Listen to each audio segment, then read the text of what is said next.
சரியான இடம் இதுதான் எனக்கு தோணுச்சு.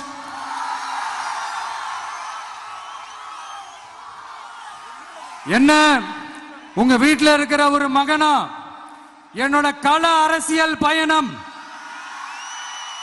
உங்களோட ஆசீர்வாதத்தோட இங்கிருந்து தான் தொடங்குது. சரி, அதை விடுவோம்.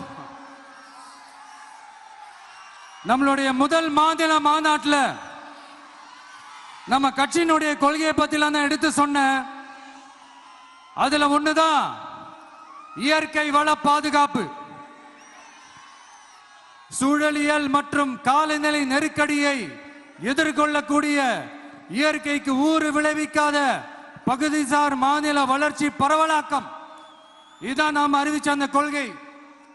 இதான் நான் இங்க சொல்றதுக்கு காரணம் ஓட்டு அரசியலுக்காக இல்ல.